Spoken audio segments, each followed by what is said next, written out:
अस्सलाम वालेकुम बच्चों, आज का हमारा दूसरा लेक्चर जो कल हमने ग्रामर के चंद बुनियादी इकसाम जो थी वो पढ़ी थी। जैसा कि कल हमने पढ़ा कि लफ्ज़ बामानी हरूफ का ऐसा मजमूआ जिससे बात पूरी तौर पर समझ में आ जाए लफ्ज़ कहलाता है। अब आगे लफ्ज़ की भी दो इकसाम हैं, लफ्ज़ मौजू और लफ्ज़ महमिल। हमारी बातचीत में ऐसा होता है कि हम लोग इस तरह के अल्फाज बोलते हैं जिसमें कुछ के मानी होते हैं और कुछ को उनके मानी को ज़ोर देने के लिए हम उसमें मुहमिल अल्फाज का भी इस्तेमाल करते हैं।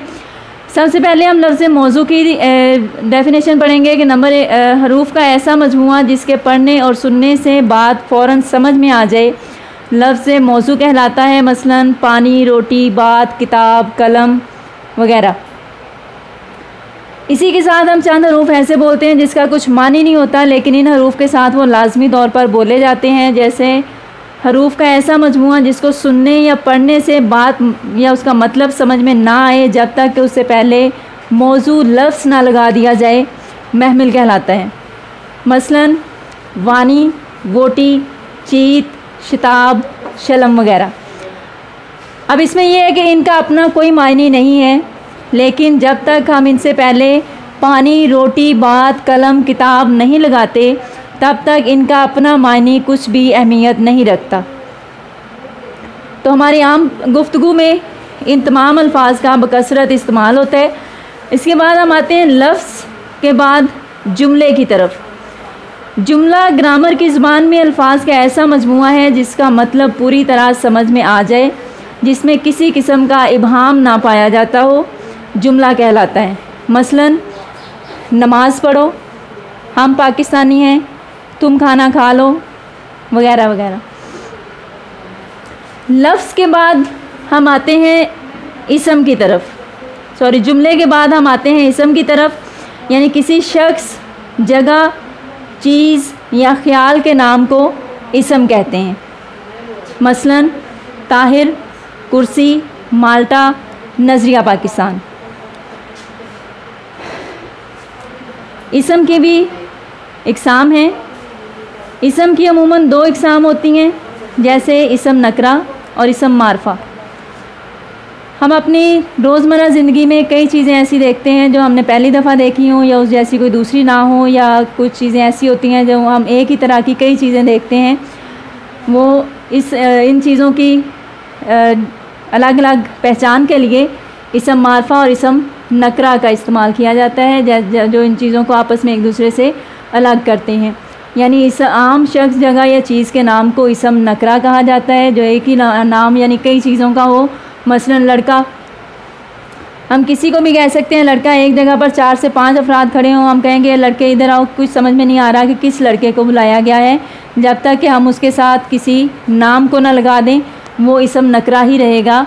आदमी, औरत, बच्चे, किताब वगैरह वगैरह। अब आते हैं हम इसम मारफा की तरफ। तो इसम मारफा किसी ख़ास शख्स, जगह या चीज़ के नाम को इसम मारफा कहा जाता है। इसम यानी एक नाम किसी एक शख्स, जगह या चीज़ को ही पेश करे, उस जैसी कोई दूसरी चीज़ उस वक्त वहाँ पर मौजूद ना हो या उस नाम की कोई दूसरी जगह वहाँ ना पाई जाती हो। मसलन मीनार पाकिस्तान, कुरान मजीद, खालिद, कायदे आज़म, पाक फ़ैन वगैरह।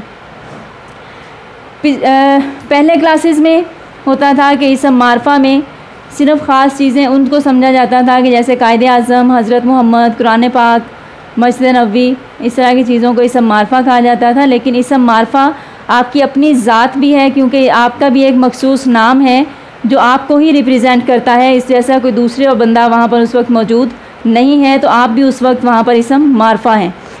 अब जैसा कि खालिद इस नाम का हिस्ट्री में खालिद बिन वलीद था। उसके बाद अगर हम किसी खालिद को रिप्रेजेंट करते हैं तो हमारे पास इर्द गिर्द मौजूद लोगों में से ही कोई बंदा खालिद है, उस नाम का उस वक्त वहाँ पर दूसरा बंदा कोई मौजूद नहीं हो सकता। या उस वक्त वहाँ पर अगर 2 खालिद हैं तो हम पूरा नाम लेकर उनको बुलाएंगे ताकि इसम मारफा की मतलब पूरी तरह समझ में आ जाए और उस बंदे को पता चल जाए कि मुझे बुलाया जा रहा है। अब जैसा कि पाक फ़ैन, पंखे बहुत सारे हैं लेकिन पंखों में जब हम नाम लेंगे कि किस कंपनी का है तभी वाज़ेह होगा कि वो कंपनी कौन सी है। जैसे पाक फ़ैन है, परवाज़ फ़ैन है, तो इसी तरह जब हम किसी कंपनी का बाकायदा नाम लेंगे तभी वाज़ेह होगा कि पंखा किस कंपनी का है। इसको इसम मारफा की किस्म ही बोलेंगे। चलिए बच्चों, ये था आज का हमारा ग्रामर का दूसरे हिस्से का लेक्चर। उम्मीद करती हूँ आपको समझ में आ गया होगा। अब हम नेक्स्ट लेक्चर के साथ फिर मिलेंगे। अल्लाह हाफिज़।